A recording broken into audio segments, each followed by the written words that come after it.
Bom, então resumindo aqui nosso papo de hoje com o Lincoln Fracari, que é CEO e fundador da China Link Trading.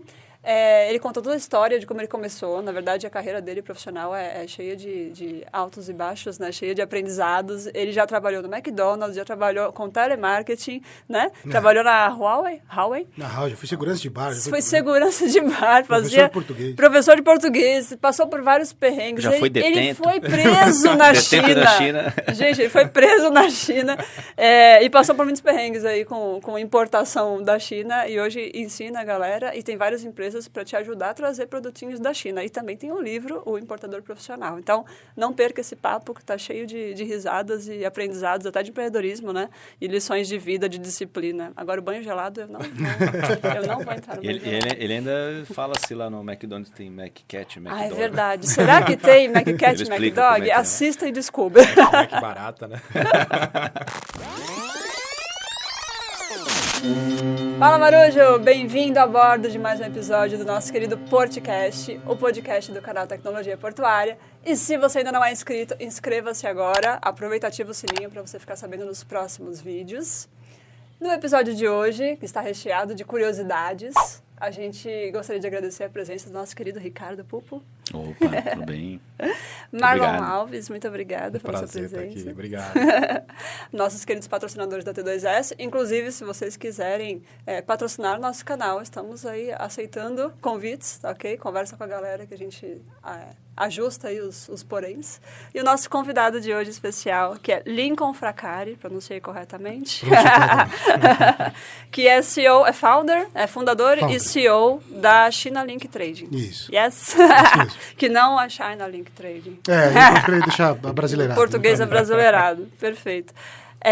Lincoln, comenta com a gente como foi a tua trajetória, do porquê que você caiu na área de comércio exterior. Você trabalha muito com importação da China, né? Mas, como eu já te acompanho há um tempo nas redes sociais, eu vi que você, na verdade, não começou por isso, né? Você começou trabalhando no McDonald's, foi isso? Se for falar daí, a história é longa, né? Então, é um prazer estar aqui. Eu fiquei bem entusiasmado com o estúdio aqui. Quem não viu de perto aqui, é muito bonito aqui de fora, né? Mas se eu fosse começar do McDonald's, na verdade foi o primeiro emprego formal, né? Eu acho que eu conto um pouquinho disso antes, que eu já fui cobrador de lotação na época que tinha, né? E o que eu nunca gostei de usar, nunca gostei de fazer aquilo, eu me vestia de bichinho pra ser animador de buffet, sabe? Nossa, eu odiava aquilo ali. Mas aquilo ali, então foi o pior, mas era o que tinha naquele momento, né? Mas do McDonald's eu comecei... Era de menor, né? Você podia trabalhar com 16 anos naquela época. Hoje já não pode, tem que ser só o menor aprendiz, né? Sim. E em seguida eu comecei a estudar na faculdade e depois eu fui para call center, né? Então eu fui para Atento, que é uma empresa que é conhecida até hoje, né? Não tem uma boa fama, às vezes, para quem começa a trabalhar. Eu sempre tive a visão de... No McDonald's eu adorei aquela empresa. Para quem precisa ligar lá também. Quando a gente precisa de teleatendimento, é sempre que está com problema, é sempre difícil de resolver. E eu sempre procuro... A minha filosofia de vida, desde moleque, assim, se você tem limão, faz limonada, né? Então no McDonald's eu aprendi muito, eu peguei tudo que eles tinham de bom, né? Tinha muitas, claro que para um jovem limpar chão, limpar banheiro, ver os amigos, quando você é adolescente, ver seus amigos lá comprando lanche com você, a cabeça ali do jovem, o ego é muito ruim, né? Mas eu sempre aproveitei o melhor, a mesma coisa na Atento. Então eu tive uma carreira muito, vamos falar assim, até meteórica dentro da Atento, eu me dediquei bastante, cresci. E até que, esticando bastante a história, né, eu fui para o setor de inteligência deles, né, que é o setor de consultoria, ficava na matriz. Eu acho que ali foi onde eu tive muito aprendizado na parte de serviços. Então, eu não vim de comércio exterior, vamos falar assim, o meu background não é, né? Mas era do aspecto de prestação de serviços de multinacionais para outras multinacionais, montar processos e procedimentos via Six Sigma, então, treinamentos de padrões internacionais, de tudo do melhor que tinha numa consultoria espanhola, era o que eu tive de treinamento lá. Que legal. Então, eu pude aprender muito, né?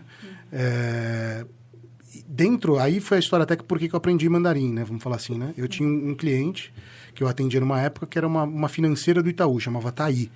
Era uma época em que todo mundo queria emprestar dinheiro para todo mundo no Brasil, né? Até a General Electric tinha uma divisão de... Você passava na rua, o pessoal te chamava, assim, para emprestar dinheiro. Era a moda do momento. E eu tinha uma reunião uma vez por mês com esse superintendente de produto. E num dos almoços, ele me chamou, ele falou, poxa, você já fala inglês... Eu ia te perguntar isso. Você já falava outro idioma que é o inglês? Já. Mais algum outro ou não? Só português O espanhol e inglês, né? tinha reuniões com a Espanha, assim, eu portunhol, né? De entender, assim, mas até hoje eu me falo meio que errado, vamos Você falar teve assim. muita dificuldade pro mandarim? Porque a estrutura léxica é totalmente diferente, né? Então, eu vou dizer que na época eu tive, né? Mas e aí foi a primeira vez que ele falou assim, olha, já que você fala inglês, você tem que aprender a falar, isso era 2005, você tem que aprender a falar mandarim. E foi a primeira vez que eu ouvi essa palavra, né? Eu falei, o que é mandarim? Né? Ele falou, olha, é a língua que o chinês fala, e se você começar a estudar agora, em 10 anos, em 2015, a China vai ser uma economia de renome. Você pode se preparar para isso, é uma oportunidade. Eu, se fosse jovem, eu faria isso. Nossa. E eu falei, É o profeta, legal, né? né? E por ele ser um executivo de um banco, assim, era um mentor que eu ouvia, né? Sim. Alguns meses depois, eu me inscrevi na primeira escola de mandarim de São Paulo. Aham. E chamava Chimbra. Isso foi em São Paulo. Foi em São Paulo. Eu sou de São Paulo, né? Aí eu comecei a fazer o curso, era um curso de sábado, eu sempre fui autodidata. Então o inglês também eu aprendi, a maioria vamos falar assim, 90% foi sozinho, né? Com videogame, com música, Eu né? aprendi inglês com videogame, música e filme. Caramba. E aí o mandarim já é mais difícil, essa prática já não... Porque assim, o inglês, querendo ou não, a gente tem contato desde pequeno, E né? os filmes são muito ruins, né? Música, então. Aí eu comecei a aprender e assim, foi dando certo, né? Aí o que aconteceu? Eu fui trabalhar na Huawei, esticando também um pouco a história, e eu já estava estudando 1 ano e meio. Era uma vaga para cuidar de planejamento deles. Eu já tinha meio que uma empresa sozinha de consultoria que eu dava de treinamento de vendas, né? Então, eu fiz uma formação em programação neurolinguística bem antiga e eu treinava vendas nisso, né? Então, eu tinha uma mini empresinha de consultoria nisso. E aí eu fui para a Huawei e na primeira entrevista com o chinês, assim, eu já cheguei falando em chinês, bom dia, tudo bem, meu nome é tal, muito prazer. Aí o cara olhou assim, Já impressiona. ele falou, né? meu, o que é isso? E eu estava contratado ali, não precisei falar mais nada, assim. Eu passei na entrevista e foi meu contato maior com os chineses. Aí eu queria ir para a China, eu fiquei lá de 2007 a 2009 na Huawei, né? E eu queria muito ser transferido para lá e aí eu pedi transferência, a sede da Huawei fica em Shenzhen, que foi a cidade que eu mais morei na China, né? E aí eles falaram assim, olha, você não tem utilidade lá, você sabe aqui, né? Tipo, você é do Pô, Brasil. que jeito de falar. Isso não é Tem útil. utilidade. Né? Bombril, talvez. Aí eu falei, até traduzindo literal, né? Eu tô pensando em chinês, a mesma palavra que você usaria, né? E eu coloquei isso na cabeça, eu lembro que eu pedi demissão em 31 de agosto, dia 9 de setembro eu estava em Shenzhen, né? Caramba. Nossa. E aí foi ruim, não foi bom o começo, né? Eu achava que falava mandarim, né? Porque eu já me diferente. comunicava. O problema maior é quando você fala com uma pessoa... A Huawei, 50% do quadro era chinês. Então, assim, tinha muita oportunidade para praticar. Só que quando você pega uma pessoa formada, mestrado, que era muito chinês que tinha isso na Huawei, eles exigiam isso, né? Que mora fora, que já está acostumado a falar com o estrangeiro, se você fala alguma coisa num sotaque, ou na ordem, na semântica errada, o chinês entende, ele processa alguma coisa, né? Agora, quando você vai falar com uma pessoa aleatória na rua e fala errado, é a mesma coisa que chegar, talvez, um estrangeiro aqui no centro e falar enrolado, o cara fala, quê? Vai te olhar feio, e esse quê, às vezes, te intimida, você fala, meu, o que eu tô falando? Não sei falar, e aí mexe um pouco com isso, né? Então, depois de um tempo que eu comecei a me adaptar e deu certo. Então, o resumo do McDonald's até a China, Sensacional. acho que foi esse, assim. Sensacional. Aí você foi morar em Shenzhen É, e lá você fazia o quê? Foi... Shenzhen, na verdade, eu fui com pouquíssimo dinheiro guardado, vamos falar assim, só que meu dinheiro chegou lá e ele se multiplicava, porque era uma época que o real valia 4 para o yuan, né? Hoje, só o real se desvalorizou muito. Então, hoje, R$1 vale 1,5 yuan. Então, vale muito menos. Então, eu cheguei lá mais ou menos, vamos falar com 50 mil reais. Meu dinheiro virou 200. Aí, além de valer mais o dinheiro, quando eu saí do Brasil, eu estava morando no Rio de Janeiro, num projeto. O Rio sempre foi mais caro para comer. Até hoje você vai para lá, é caro, né?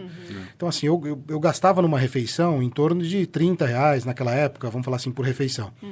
Quando eu fui para a China, custava 8 yuan uma refeição, R$2, né? Então eu falei, nossa, então por refeição, meu dinheiro vai durar aqui. Né? Eu vou conseguir me programar melhor. Já que você falou né? em refeição, tem McDonald's lá na China? Tem. Tem McCat, McDog? Não, é só... Não. Só... O conceito do... curiosidade, Não, porque... não tem. Não, porque lá é natural, né? Então, mas não é tão quanto as pessoas pensam. Né? Tipo, não é uma carne do dia a dia. Não é algo que vai ser... Eu tinha um aluno chinês, né, que tinha vindo para o Brasil há pouquíssimo tempo, inclusive falava muito mal português, né? E, trocava bastante, perguntava bastante coisa para ele. Ele, pelo menos na comunidade onde ele morava, ele dizia que era bem natural. O pessoal fazia ensopado de gato, era normal lá na comunidade dele, né? Porque é um país muito grande, né? Acho que depende... Não é nem isso. Se você pensar um pouco, durante a Revolução Cultural, se pegar, vamos falar assim, depois da década ali de 1960, um pouquinho quando o Mao assumiu, teve a Grande Fome, né? Então não tinha o que comer. Sim, E assim, o próprio Mao tem frases dele que falava assim, é inadmissível famílias passando fome e você tem um bicho do seu lado comendo ainda. Então essa foi a época que não era permitido ter animal de estimação. Então ficou, todo mundo que nasceu naquela época ou estava na vida adulta, cresceu dessa maneira, vendo que é normal, né? Hoje, quando você pega os chineses mais novos, da nova geração, vamos falar das pessoas com mais de 15, 20 anos, já não tem se ele for um pouquinho mais internacional e você perguntar isso para ele, das cidades grandes, eles vão falar, não, aqui não come. Mas é mentira. Só que eles têm um pouco de vergonha, assim, disso, porque eles entendem que não é um padrão, né? É porque o resto do... Então, assim... Mas saindo das capitais, eu diria que é normal. Não é que você vai achar... É que o resto do mundo, culturalmente, deve pressionar, né? Não sei o que lá, reclamar. Mas, assim, é uma questão cultural, assim. Sim, eu morei em Sydney, lá, e eu comia carne de canguru. Aí o pessoal fala, eu comi também. Canguru! De crocodilo. No mercado. Caramba. E é doce, né? Doce. Jura? Muito doce, muito doce. Eu até tinha essa dúvida também, fazer a mesma pergunta do Ricardo, né? Tinha que comer cachorro e tal, gato, porque isso passa, né? Notícia, a gente recebe isso. Não, assim, a gente só não está acostumado, mas assim... É uma carne. O bicho, o que diferencia uma faca de um cachorro?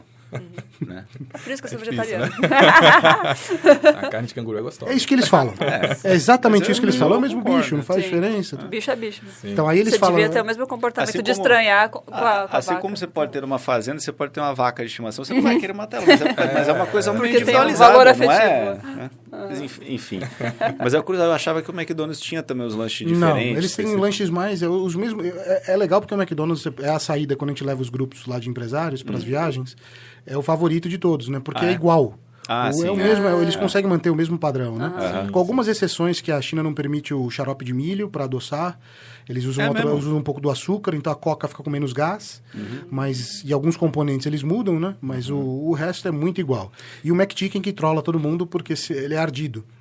Se você traduzir o nome do McChicken... Tem um McChicken, o normal, mas ele fica bem escondido. Ele não fica nos principais combos, né? Você olha, o de frango, é o chicken, vai comer. E ele chama Mac ardido de frango, se fosse traduzir. Então, é literalmente, você está pedindo um lanche ardido. Aí o pessoal morde e fala, porque mas é muito. Não é um pouco, não. Até quem gosta... Mas e a comida? Você comentou que é barato comer lá, mas é bom? Porque é diferente. Então, barato naquela época. Né? Naquela época era barato. Agora, quando você vem, se a gente ir para os tempos de hoje, vamos falar assim, vou pegar o mesmo restaurante que custava 8, esse mesmo restaurante ele vai custar em torno de 30, 32 hoje. Então, teve uma inflação muito grande de alimentos lá. Né? Isso não é divulgado, porque o governo prefere trabalhar com os números, né, que eles gostam de divulgar. Inventam, né? Mas, se você pensar, o preço subiu 4 vezes. Caramba. E, ao mesmo tempo, o real desvalorizou mais de 2 vezes. Então, o que eu gastava R$2, hoje a mesma comida custa 22, 24. Então, ficou mais... Não é mais tão barato de viver. Quando você pega o custo de moradia nas cidades grandes, é 3, 4 vezes mais caro que o Brasil, né? Então, é muito caro morar. O maior custo que você vai ter quando você vai se mudar para a China como um expatriado é o aluguel, né? Aluguel e comida ficam ali. Mas primeiro aluguel, logo em seguida a comida. Agora, a China é muito grande, né? Então, se você pegar, assim, em questão de culinária, tem muitas variações de todos os tipos. E né? nessas cidades, né, são meio metropolitanas, né? Aí você tem de tudo. Né? Agora, aí tem comida ardida, tem comida mais seca, comida mais doce. Só que se você pegar quem sofre mais... Geralmente tem um restaurante brasileiro grande nas principais cidades. Né? Se você pegar, quando a gente leva lá, quem tem mais problema é as pessoas do Brasil que são de cidades pequenas. Se você pega quem é de capital, tá acostumado a ir comer japonês, tá acostumado a comer alguma coisa diferente. E assim, não tô falando que hoje japonês é uma coisa comum, mas é uma comida crua diferente tem né? comida japonesa também? Tem. Porque eles não se entendem bem, mas né? Tem. Aí agora quando você pega o cara que ele come, tá acostumado a todo dia ir para a empresa, ele volta, almoça em casa, que talvez a esposa ou a família cozinha algo, arroz, feijão, carne, salada, todo dia, vamos E é falar fácil assim. achar essas coisas lá no mercado? Não. Não. Então, assim, os temperos... Aí ele sente essa dificuldade. Então, agora, quando você pega alguém mais cosmopolita, que viaja, já viajou, ele se adapta. A comida é boa, é gostosa, se souber escolher, né? Sim, sim. Ah, legal, pô. E teve muito choque, assim, de sabor quando você morou lá, de tempero, sei lá, digestão. Foi tranquilo. Dá mais problema na Índia, de digestão, né? Lá é mais complicado.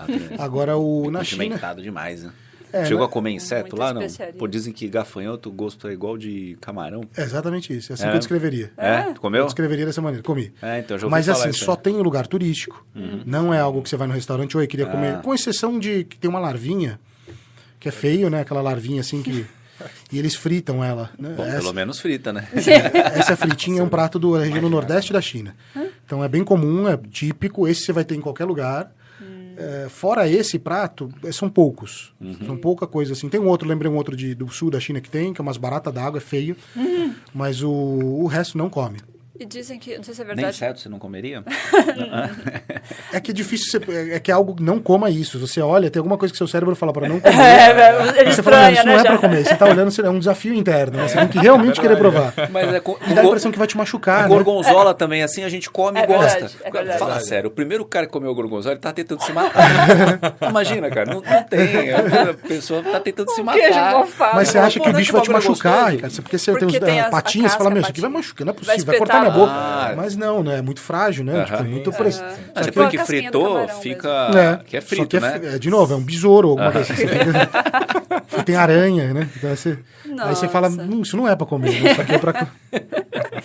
Gente, mas eu ouvi, não sei se é verdade, que esse negócio de comer inseto também por causa da questão da fome. Porque é muita sim. gente para alimentar e Tem inseto os é dois maior fonte fatores, de né? O proteína. primeiro, eles não acreditam muito na medicina ocidental, né? Então, eles falam, e eu não sei se tem Eu também não fatos acredito científicos, muito, né? ultimamente eu tenho acreditado. Mas eles falam que a medicina ocidental, ela trata o sintoma.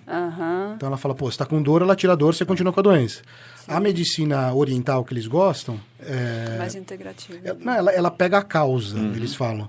Só que você sempre piora depois que você toma só essa. Parece que ele acelera o processo de você ficar doente.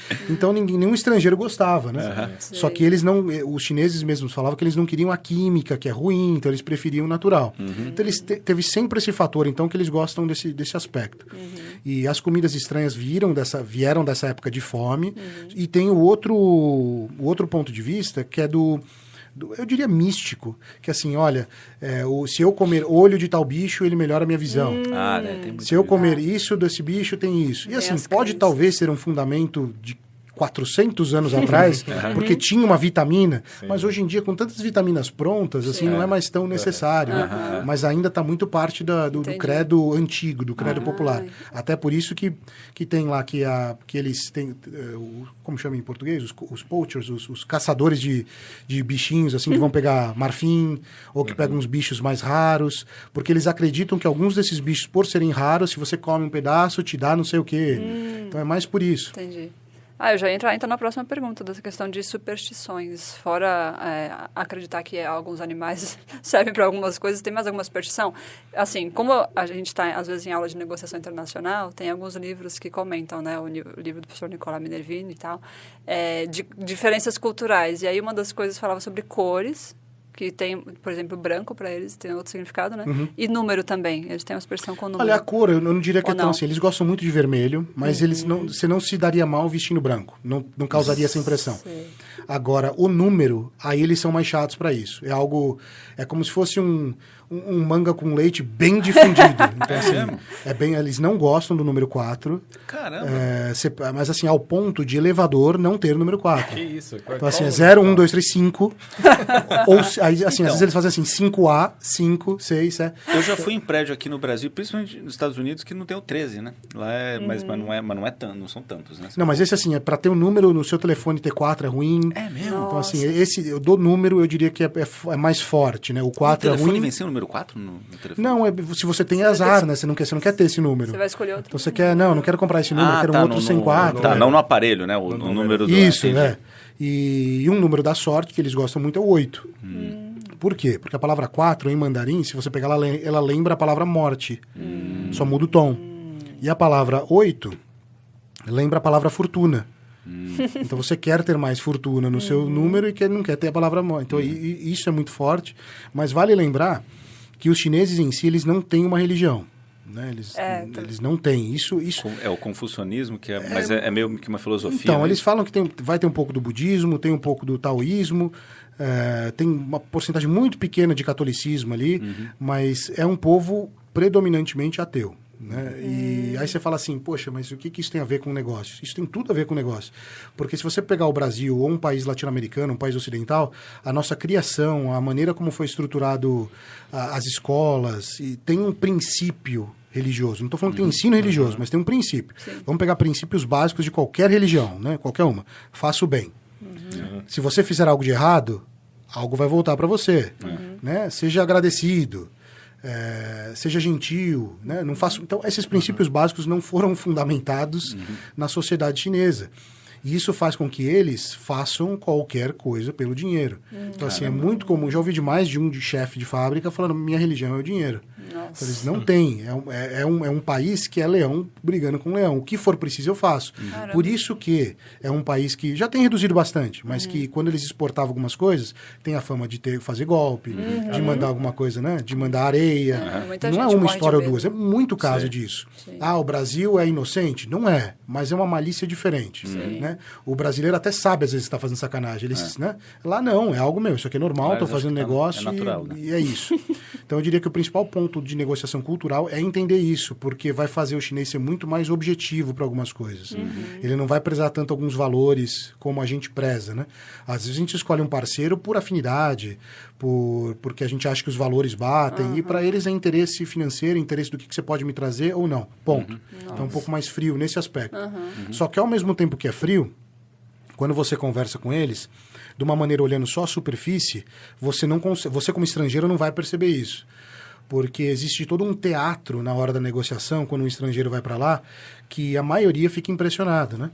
Até... A maioria vou pegar de um fora. exemplo até real, né? A maioria dos chineses ou a maioria de fora? Do estrangeiro, a maioria dos estrangeiros que vão para lá, né? Um exemplo que aconteceu, tá bem fresco, que aconteceu uns 2 dias atrás. Uma pessoa do marketing ficou até tarde no escritório, aí ligaram lá 11 da noite, ele estava lá, ele atendeu, era um fornecedor chinês. E aí o fornecedor chinês adicionou ele no WeChat, que é a ferramenta de lá, e o fornecedor chinês, não, quando você vier para cá eu vou te chamar para jantar, não, a gente te pega. E assim... Quem que vai falar isso para um estranho que você acabou de conhecer? Não é comum isso, né? E aí se for um outro brasileiro, você fica, o que é isso? Tá estranho. Mas por ser um estrangeiro, você acaba ouvindo o que o chinês está falando e você se impressiona com tanto, fala, olha como ele é cortês, olha como ele é educado. Nossa, olha, e não é isso a realidade, né? Só que é um teatro criado para esse tipo de negócios, né? Então é só importante, às vezes o brasileiro, ele vai lá para comprar, e o chinês vai te buscar mas no quer aeroporto. dizer que ele não está falando a verdade? Ou assim, ele faz, mas só faz no primeiro dia ali? Só... Não é que ele, assim, ele é friamente interesse. Tá. Tipo, é puramente, não é que ele é bonzinho, não é que ele gosta de você, não é que você é especial. E é só você negociar sabendo disso.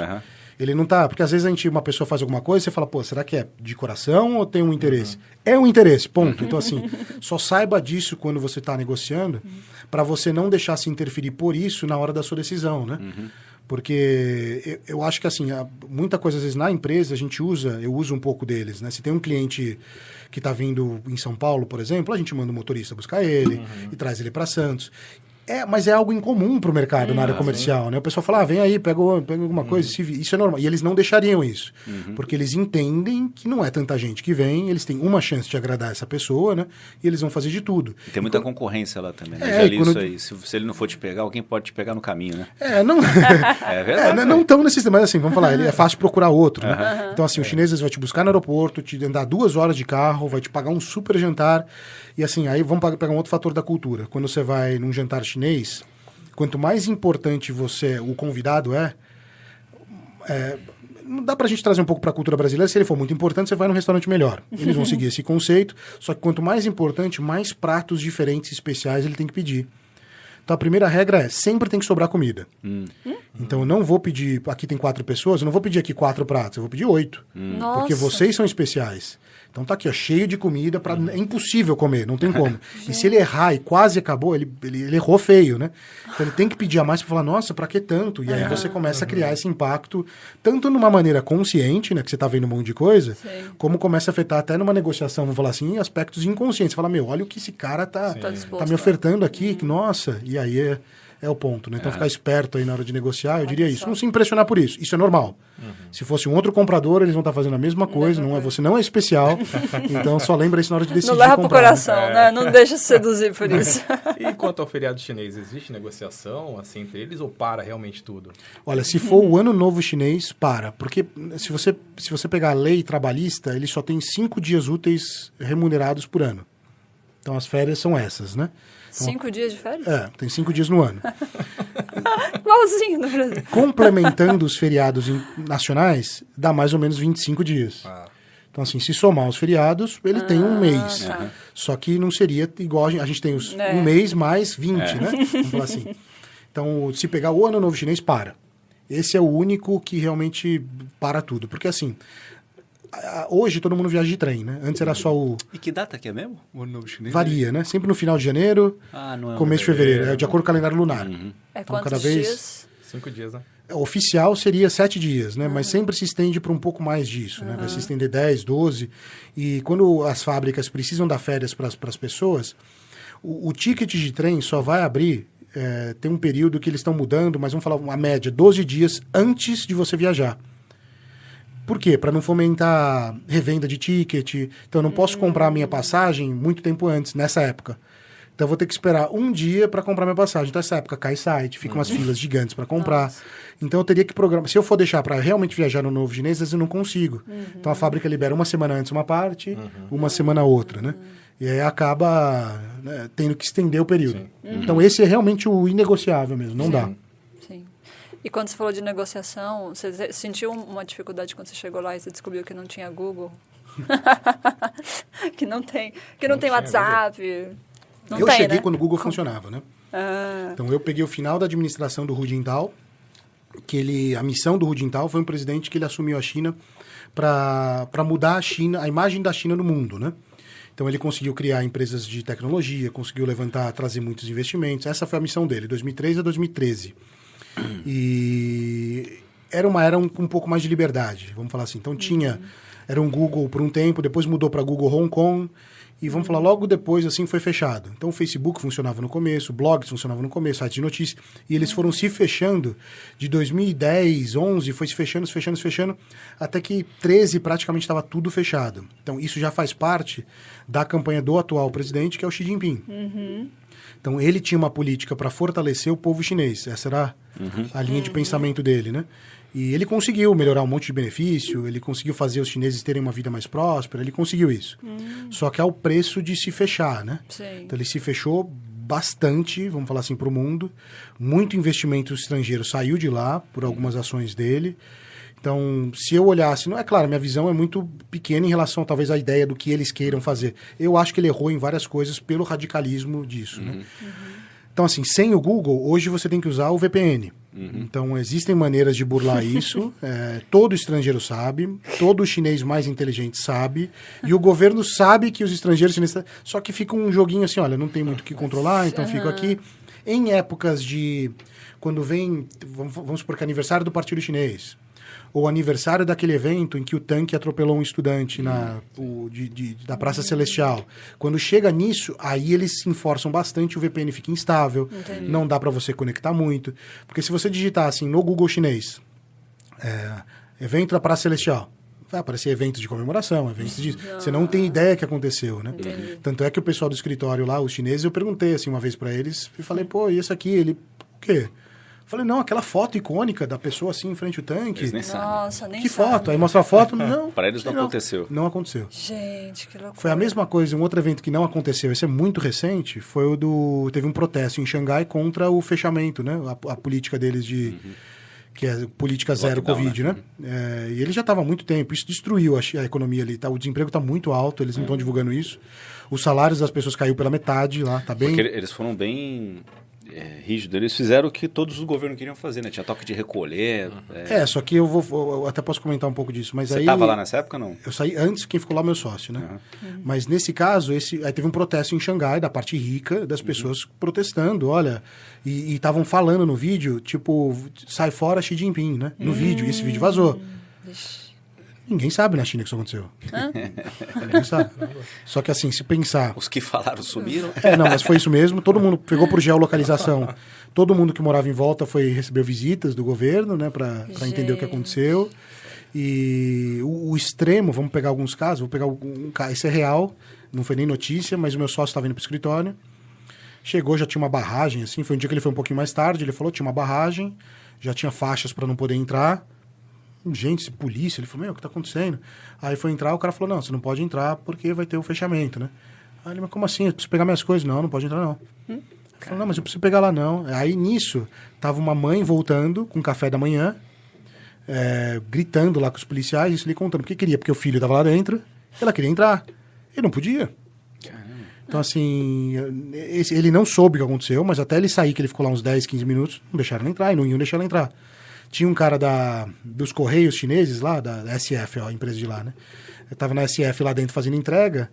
É um complexo de prédios onde a gente fica, o nosso escritório, né? Não podia sair.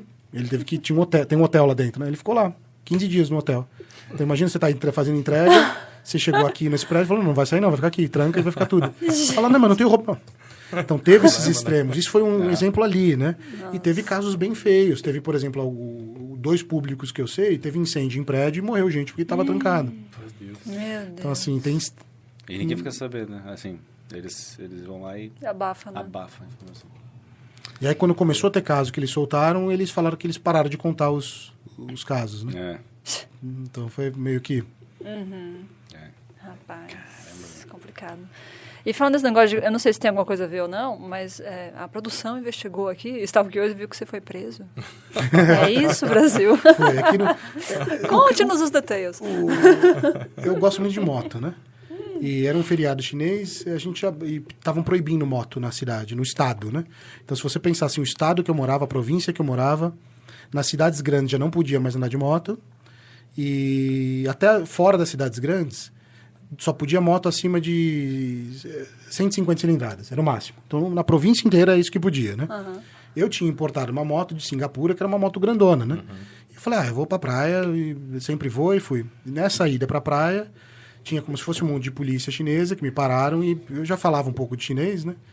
E já falava até bem, vamos falar assim. Foi bem no começo. Só que eu não tinha carteira chinesa. Então, hoje eu já tenho a carteira de habilitação de lá, né? Mas naquela época eu não tinha. E esse foi o crime que eu cometi. E aí, assim, precisar, porque geralmente nos países você tem um acordo, lá precisa. Né? Então, assim, lá você... então, por causa disso, né? Então, existem 2 crimes na China, né? Tem as prisões administrativas e as prisões criminais. Nesse caso, foi uma prisão administrativa. Então, foi engraçado que até na minha cela, né? Tava lá o diretor nacional da LG, era um coreano, que eu fiquei numa só com estrangeiros, né? Porque aí, naquela época, ele foi pego em bafômetro. E não era criminal ainda naquela... Hoje é crime na China dirigir bêbado, né? Não era ainda. Então tava lá, eu e ele ficamos, né? Já fez negócio, já aproveitou. E foi engraçado que eu lembrei, mais bizarro ainda que isso aqui, mas tipo... quanto tempo ficou? São 15 dias, esse crime. 15 dias? Mas pera. Então, assim, o feriado era o feriado de outubro, que é a Golden Week, que é de 1º de outubro a 10 de outubro. Terceiro feriado. Era no final do feriado. Ou seja, eles falaram, você vai ficar preso 15 dias. Eu falei, não dá, é Canton Fair. Canton Fair começa dia 15. Feira de... E tem gente chegando, meus clientes, eu não posso ser preso. Não, você vai ser, tem que ser agora. Eu falei, pelo amor, não tem sentido, eu tô aqui na China por causa disso, da feira dos clientes, se você... E aí eu negociei com a polícia que eu iria fazer a feira, Pra depois voltar pra ser preso. Então foi mais... Foi literalmente... Voltei. Aí eles falaram, Aí não tinha... Aí o medo, né? Vamos falar assim. Mas quando eu voltei, aí eu procurei um advogado, falei pra tentar, né?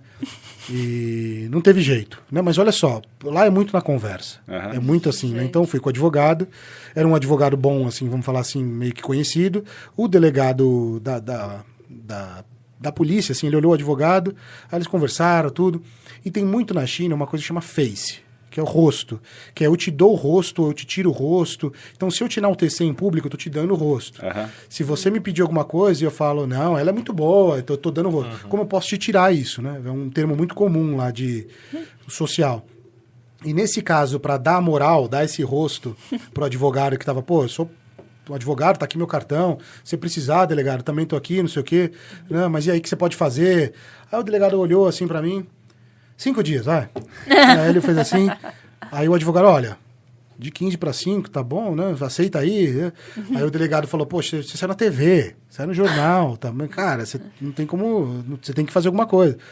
Tá bom, então eu negociei a minha pena ali de crime administrativo. Tem matéria disso? Cara, deve ter, eu nunca procurei, mas com certeza se eu procurar, saiu na TV chinesa. Brasileiro dirige sem carteira de motorista. Nossa. Tanto é que eu tinha... Mas tá faltando muita foto do crime lá, pelo visto, né? Eu tenho uma pasta lá na China de certificado de cumprimento de pena. Um diploma pra coleção. E assim, não é criminal, não fica nenhum registro, não tem problema. Mas foi... Virou história pra contar. É que é engraçado hoje, na hora eu fiquei desesperado, né? Mas assim, hoje foi... Até isso eu vivi lá. Mas aí as condições da cela era igual aqui? Tipo, tem faculdade, eu não tenho tem tanta experiência assim, das celas aqui. Mas não era bom, eu me sentia numa cadeia. Vamos dizer assim. Então, era literalmente uma tipo cadeia. Uma caminha, uma pia. Era colchãozinho, pia e... Caramba. Mas não deve ser que nem a gente vê nos filmes aqui, Carandiru, essas coisas. Olha, era bastante gente numa cela. 50 pessoas numa cela. Lá também. Tinha umas 14 pessoas. Tinha assim, que assim. revezar a rede. Era só chão mesmo, assim, né? Chão e os colchõezinhos. E os policiais? Eram bravos? Não, eles gostavam dos estrangeiros, conversavam, porque sabia lá que todo mundo tava que ninguém precisava estar preso, né? Sabia que ninguém lá precisava estar preso. Pra não falar que tinha, assim, eu ficava junto com o pessoal que tinha problema de visto. Sabe, o pessoal que dá overstay, que fica um pouco, né? Sim. Então eles ficavam, eu tava lá com um monte de... Tinha pessoal da Nigéria, tinha um pessoal da... Gana. Essa é outra coisa nesse sentido, né? Você tá sem visto. Aí o que eles fazem? Eles te prendem pra você continuar lá dentro. Era isso que eu queria. Era justamente essa a intenção. Muito obrigada, sem gastar com comida. E comida? Como que era? Lá era... Como na China, o dinheiro compra todos os caminhos, né? Então a comida não era boa, só que você podia comprar créditos e comprar lá comida melhor, né? Com dinheiro, não com cigarros. Era com dinheiro mesmo. Você falou que o advogado deu cartão e tal, eles adoram cartão de visita, não é? Ainda assim. Ainda costume, o papel mesmo. O papel, assim, tem perdido, vai se perder, não tem como, né? Mas é muito comum, se você vai para uma feira na China, vai todo mundo querer o seu cartão, aquele ritualzinho de segurar com as duas mãos, abaixar assim, dar os dois, né? Então isso continua, eles gostam, né? Muito... Dá aquela apreciada no cartão. Aí eles falam, a onomatopeia mais comum chinesa, para quem falar com é o É da risadinha, né? É o mais comum, assim, que é geral. E aí a gente tem uma outra curiosidade que eu queria te perguntar. No cartão, muitas vezes, a China teve que se adaptar muito com os estrangeiros, né? Para receber, para fazer negócio e tal. No cartão, você comenta no seu livro, que a gente vai falar dele já, que de um lado, às vezes, tem o nome chinês e do outro lado, eles botam outro nome, não é isso? Como que funciona isso? Na escola, quando eles estão aprendendo inglês, quem se interessa mais pela língua, o professor ajuda a dar um apelido ou um nome, né, em inglês para eles. Alguns tentam traduzir, né? Então, por exemplo, Jade. Se você pegar Jade, ela é um nome que algumas meninas se chamam porque é um nome chinês comum, né? Vamos falar assim. Então, algumas têm isso. Mas tem nome que não dá para traduzir, né? Então, eles escolhem aleatoriamente um nome. Às vezes é um professor que dá, às vezes eles ficam.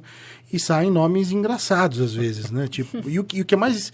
o que é estranho, eles mesmos, muitas vezes, se chamam pelo nome em inglês. Então, assim, se você é o John, ele vai falar, ei, John. Eles se chamam de John mesmo, eles não vão usar um nome em chinês.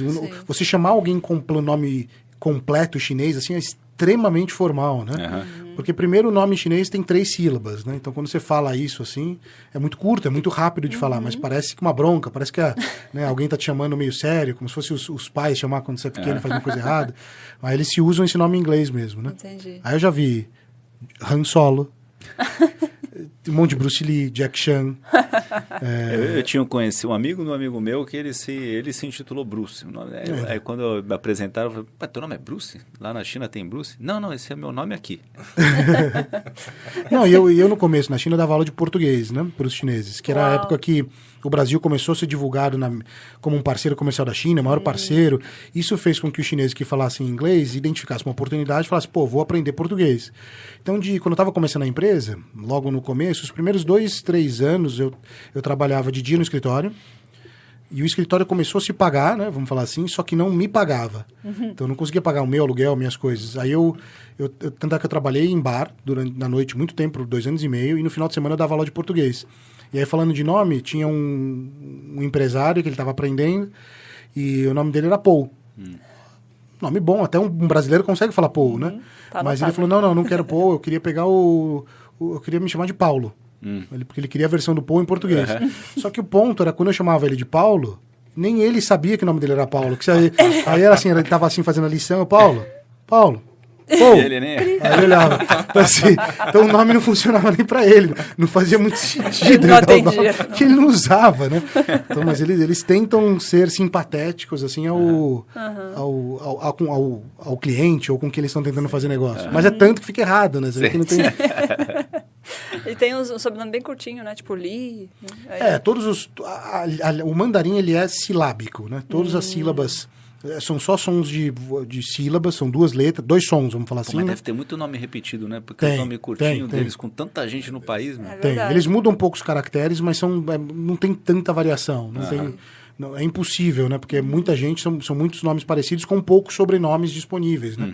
São poucas famílias. Eu não sei o exato quantas famílias tem, mas assim, entre as mais comuns, que são os 90% dos nomes, 95% dos nomes que eu vejo, a gente está falando de 15 a 20 sobrenomes. Caramba! Então, são poucos sobrenomes para tanta gente assim. Não tem tanto nome assim. Em vez de inventar um nome, eles tinham que começar a inventar sobrenome, né? Dar uma quebrada nas famílias aí, né? Inventar sobrenome diferente. Ainda mais que aqui, pelo menos nas famílias ocidentais, o filho às vezes carrega 2 sobrenomes, né? Na China é só do pai. Então só vai se perpetuar a família do homem, né? Então cada vez fica mais, né? Caramba. Fica menos sobrenomes, né? E nesse negócio do nome também tem uma história muito curiosa. Não sei se você pode comentar agora, porque isso é spoiler do teu livro. Você pode falar do Brian? De mudar de nome? Não, eu fiquei chocada quando eu li. Não, que a gente tá falando de nome, assim, é tão sem valor o nome que eles se dão, e eles sabem disso, associado a que o chefe de uma fábrica, a maneira como eles fazem o management da fábrica é tão centralizado em um dono, que as decisões são lentas, as coisas eles não terceirizam nenhuma decisão, às vezes coisas simples ficam paradas, mas é como eles fazem, mas esse chefe tem tanto poder que nesse caso ele mudou o nome de uma pessoa. Então imagina você contratar uma pessoa... O chefe mudou o nome da pessoa? O chefe pediu pra pessoa mudar, ou ela ia perder o emprego, né, vamos falar assim, né? É que assim, não ficou implícito. Era um nome feio? Não, era um nome porque ele não... 4, o nome dele era 4. Esse nome. Muda o seu nome. Vamos supor que eu contratei o João, e eu tive um problema com o João, que o João me deu um problema na empresa, eu fiquei traumatizado, e aí veio uma outra pessoa que se chama João, falou, cara, você não pode se chamar João, você tem que chamar José agora. Caraca, mano. E aí o João falou, poxa, então tá bom, eu vou ser o José. E aí ele vira o José pra empresa inteira. Foi basicamente isso. E assim, fica implícito, né, tipo, a consequência. Mas você não pode falar não para um superior na China, isso é base do confucionismo, né? Então, para uma sociedade ser harmônica, quem é mais velho, quem tem mais poder social, quem é mais influente, tem o poder da decisão. Os pais, principalmente... eles ainda comandam muito quem a filha vai se casar, por exemplo, ou o filho. Olha, você não pode se casar e ponto. Não, mas eu amo. Não. E eles vão ter que respeitar. Não existe um a mais. É claro que existem exceções, não é toda a sociedade. Mas assim, na maioria eles seguem muito isso. E para o chefe é a mesma coisa, né? É um poder muito forte disso, né? Aí você pega um chefe que não é bom de memória, já resolve chamar todo mundo do mesmo nome. Todo mundo é Gilmar aqui. Todo mundo troca o nome. Todo mundo. Muito bem. Lincoln, e na China, Link Trading, como que funciona os negócios? Porque você falou que a negociação geralmente é lenta, né? E isso é lento em todas as empresas, porque a maioria sempre está concentrada em um dono só? Olha, o problema são decisões fora do que foi pré-acordado. Então, assim, o arroz com feijão, queria fazer isso. Se isso já foi desenhado antes, isso é fácil de resolver. Entendi. Agora, quando é algo fora da curva... Se tiver que já personalizar fica fora, um software, então tá lascado, né? Seria bem complicado. Esses processos assim que vai envolver muita gente, organizações, ambiente, ia ser muito lento, muito devagar, porque ia ficar centralizado em uma pessoa e essa pessoa não sabe. Essa pessoa, na maioria das vezes, ela talvez não conheça do que é tecnologia e fica parado, é muito, muito ruim, né? Mas, ao mesmo tempo, o chinês fala uma língua que eu falei antes, que é dinheiro. Então, assim, exemplo, a gente vai levar a gente até nos treinamentos que as pessoas têm pré-feira da imersão na China que a gente leva, a gente fala, olha, procura seu objetivo. Então, é assim, o brasileiro, ele tenta convencer o chinês que ele é grande.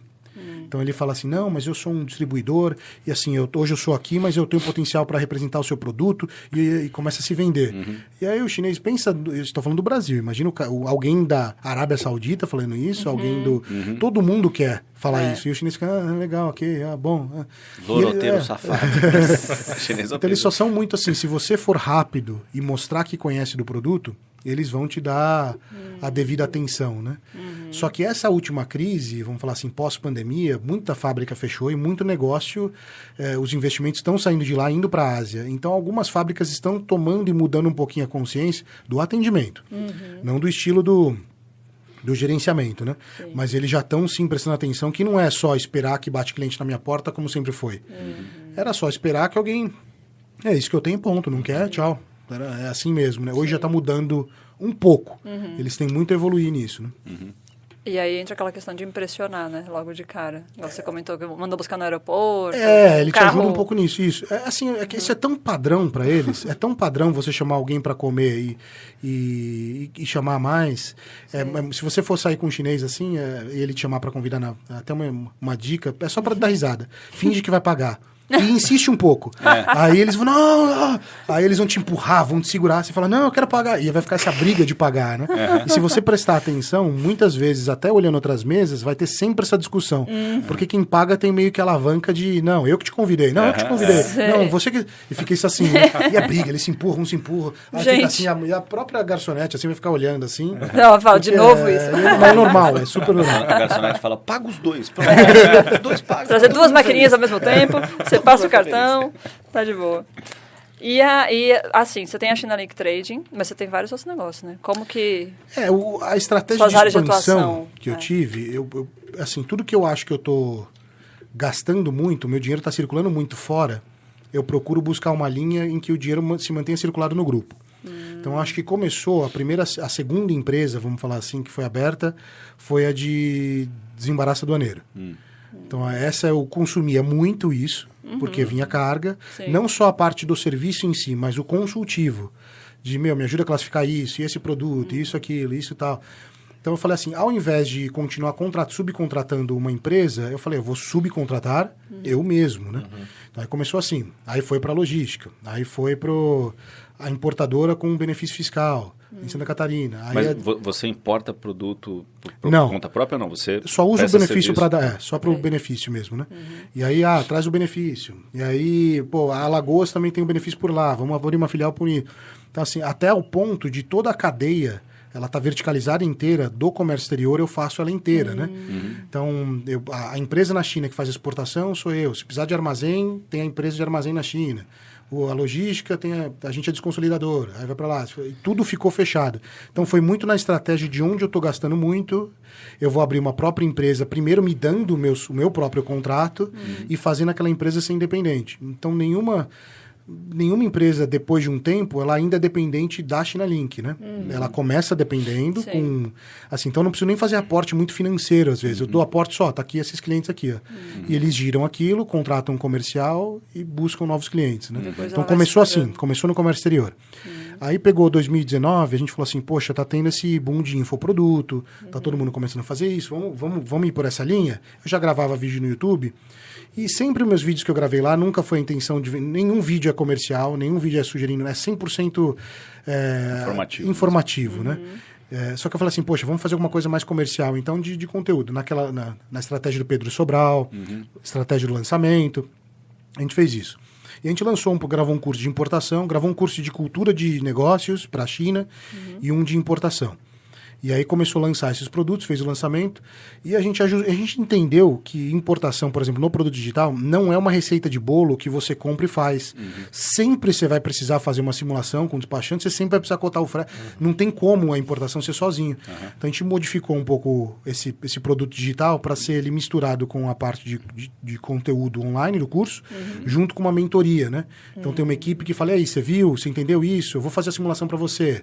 E quem presta serviço de simulação de importação é a empresa despachante. E ele fala, mas e o frete? Quanto é que vai custar? Quem presta serviço é a empresa de frete. Sim. Então foi mais um canal de vendas, né, que a gente usou para o produto digital trazer mais. Né? Então hoje, por exemplo, só o produto digital tem mais de 35 pessoas trabalhando só nisso.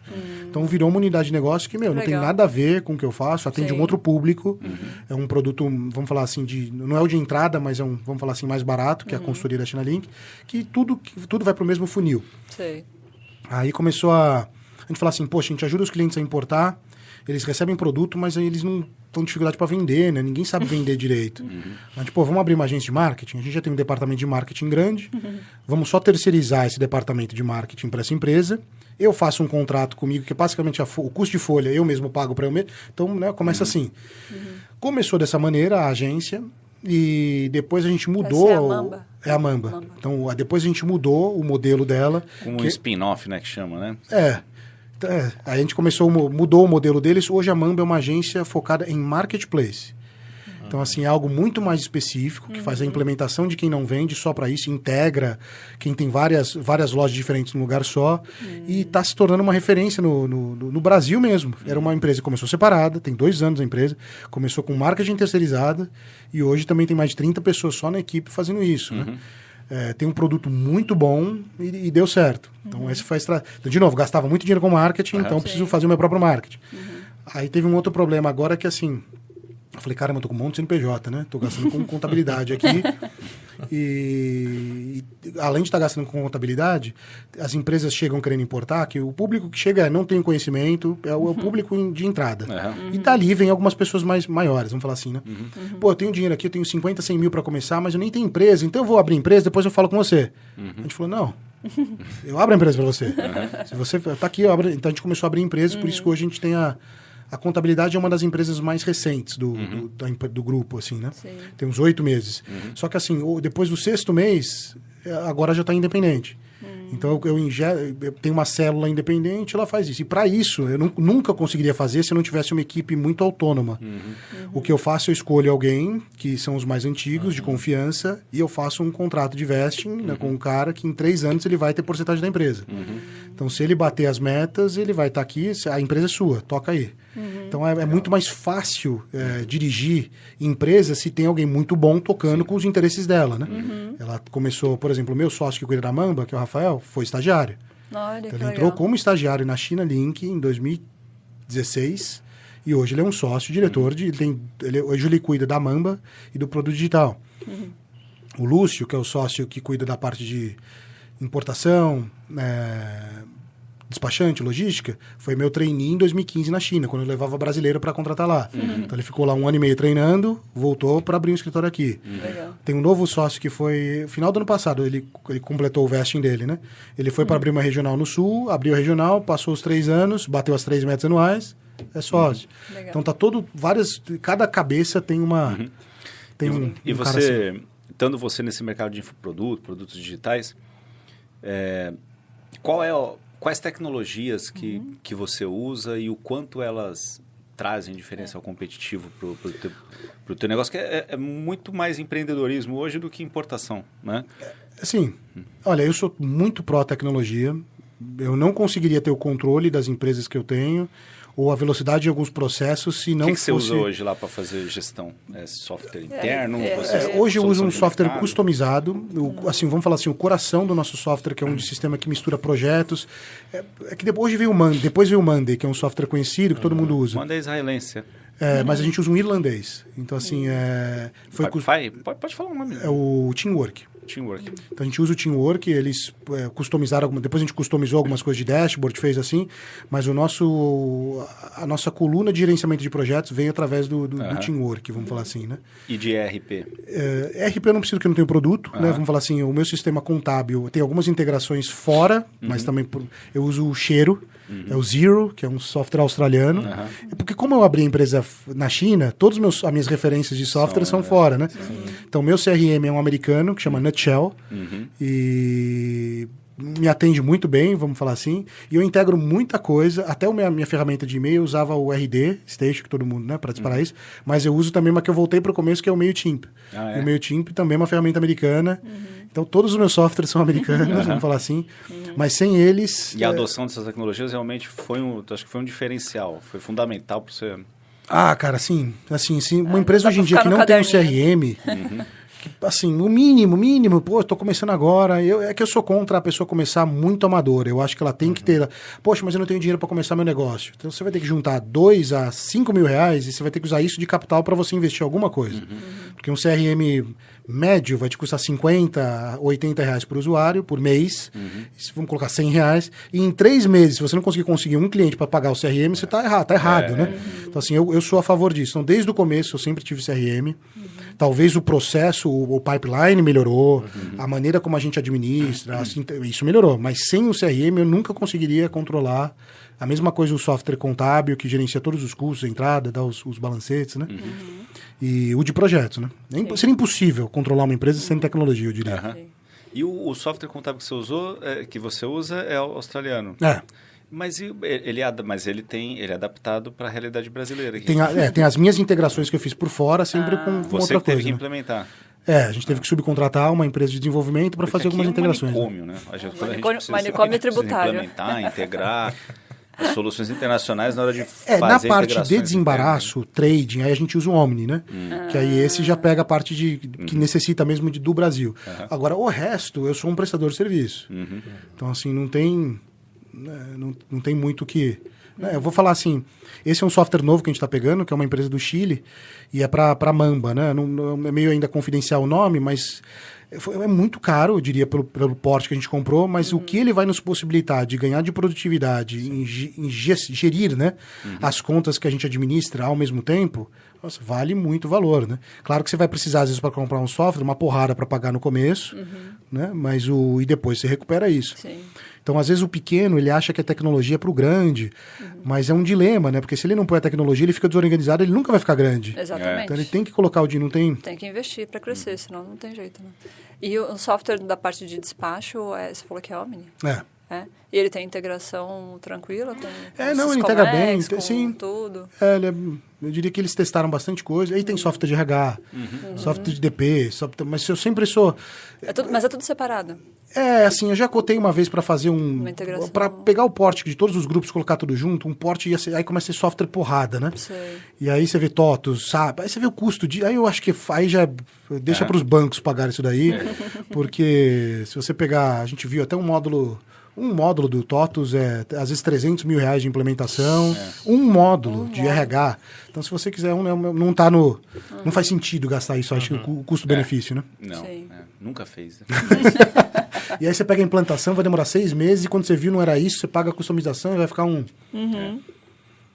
E o software de fornecedor é próprio. A gente desenvolveu do zero, porque não tinha um sistema... Então, vocês têm um time de TI lá, de dev? Não, tudo terceirizado. Agora que está pintando a necessidade de ter isso, mas a gente já está vendo como monetizar isso também para tentar fazer o que alguns clientes precisam de algumas integrações. Né? E a parte que você falou que você começou na China com softwares internacionais e tal, você sente muita diferença de integração ou de softwares? Eu acho que não, tudo tem API aberto hoje. E aí você pega a gente usa o Zapier, né? Que a gente integra com os gatilhos de API algumas coisas, o que a gente quer mais customizado, a gente pega um dev para ele só pegar aquela API. Eu acho que hoje em dia, né? E tem mais o software aquele que integra o WhatsApp, que faz os desks da vida, né? Octadesk, Zendesk. Não, é os que faz fica um WhatsApp só para o seu time inteiro atender, né? Tem um monte de soluções. PlugChat, Octadesk, eu tenho... Mas todos esses, né? O Zendesk é mais para ticket. Mas acho que tem poucos que realmente têm acesso à API, aí depois eles terceirizam para as outras soluções, né?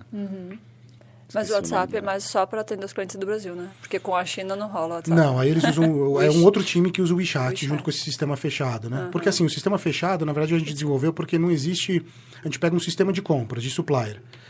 Só que nenhum sistema de supplier entendia que eu só compraria um produto se a cotação fosse boa. Tipo, o sistema é feito para você comprar o produto, estocar e vender o que você tem em estoque. Eu vendi o que eu não tinha em estoque. Eu fazia uma cotação da garrafa que eu nem sei se você vai comprar. Então eu precisava ter um sistema que gerenciasse cotações para depois gerenciar compras. Sim. E não tinha essa lógica, né? Sim. Então a gente teve que fazer do... Muito legal. Lincoln, tá super de show de bola o nosso papo, mas estamos caminhando aí para o final. Antes da gente fazer a nossa pergunta final, eu queria que você comentasse um pouquinho sobre essa tua vida agora de palestrante e escritor. Porque você acaba viajando um pouco do país, de outros países também. Eu parei um pouco. Teve uma época, acho que antes da pandemia, 18 até 19, quando foi assim, foi quando a gente falou, poxa, vamos voltar a fazer evento presencial, vamos voltar a dar palestra. E aí você busca agências de palestrantes, começa a se conectar mais com as federações, que a gente já tinha boa conexão, porque eu levava eles para a China, e começa a fazer alguns eventos. Então, com essas pessoas que eu conheci do governo, às vezes o governo mesmo patrocinava para falar para os empresários e educar eles em algumas coisas. Outros, a gente que promovia um road tour, assim, que a gente fazia eventos de importação. Sei. E aí, junto com o evento de importação, a gente chamava alguém de e-commerce para palestrar e pegava a importação e vendas, né? A gente sempre fez isso. E aí começou a dar um pouco mais de exposição, alguns eventos chamam, né? Então, eventos de empreendedor, eventos, às vezes, principalmente de e-commerce e empreendedores, são os que mais chamam, eu dava as palestras, né? Sim. Então, eu viajo, às vezes, mas muito menos do que aquele período. Aquele período era sair domingo, eu sempre viajava de domingo, para estar segunda no lugar, voltava na quinta ou sexta, porque aproveitava para visitar cliente, aproveitava o sábado, domingo viajava, e ficava assim. E aí cansou um pouco, né? Hoje, acho que seria só os eventos que a gente faz, que as feiras, que a gente expõe muito nas feiras de e-commerce, a gente está sempre presente, mas tá menos viagens, né? Entendi. Escrever demora para escrever, mas depois é mais fácil, né? Você só põe... Sim. E eu quero que você dê palestra para meus alunos, hein? Não abandona as palestras ainda, não. E fala um pouquinho do teu livro. A gente está aqui com 2, porque eu estava com esse maiorzinho aqui, né? Que é a versão com uma gramatura diferente. Primeira edição. E aí ele trouxe esse aqui para nós, que é o mesmo conteúdo, só que é mais fininho, né? Na verdade é só o papel que é mais fino, não foi nada removido, mas o feedback que as pessoas tinham, poucas pessoas gostam de ler. Né? Então, infelizmente. Eu já escrevi de uma maneira que é capítulos curtos, simples, assim, para a pessoa pegar assim, ela lê em 15 minutos, ela termina um capítulo. Elogiar a diagramação, tá muito bonito, ó. E e a letra é agradável, né? É para quem não é muito fã de ler, né? Eu fiz mais ou menos isso. E só que aí tinha uma crítica que, nossa, demora. Aí eu falei, poxa, então eu vou deixar isso mais fino. Mas é o mesmo livro, só que é mais fino. Conteúdo, é só o papel que é mais fino. É só reduzir a gramatura do papel. Só que quem pega fala, ok. Agora dá pra ler. Pura ilusão de ótica. E vale muito a pena porque ele conta todos esses perrengues que ele passou, né, na vida. Quem quer saber de China, acho que de importação, de diferenças culturais, é bem legal. Sim. Acho que...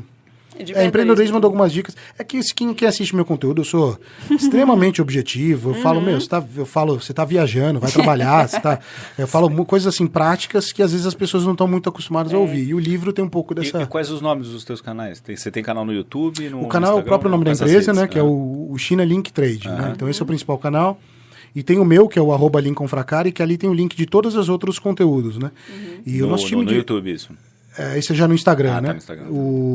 É que as outras empresas também têm YouTube e eles criam os próprios canais diferentes, né? Então, vamos falar de comércio exterior, seria o China Link Trade. Agora, a equipe de marketing, quantas pessoas será que tem, Ana? Somar 12P, Mamba, a gente tá o quê? Umas 15 pessoas? Então, só a equipe de marketing tem mais de 15 pessoas. Se pegar rede social, câmera, vídeo. Então, a gente acredita muito nesse conteúdo, né, nessa forma, né? A gente aprendeu a vender e eu acho que hoje em dia, às vezes, o empresário ele quer economizar muito, né? Ele só quer, às vezes, pagar o freelancer que fica de casa para fazer um post por dia para ele. Não é mais isso, né? Mudou um pouquinho... Não consegue o mesmo engajamento, né? Nem a qualidade do conteúdo. Então, acho que eu apostaria, daria dica para as pessoas apostarem. A gente aposta bastante nisso, né? Legal. Sim. Show de bola.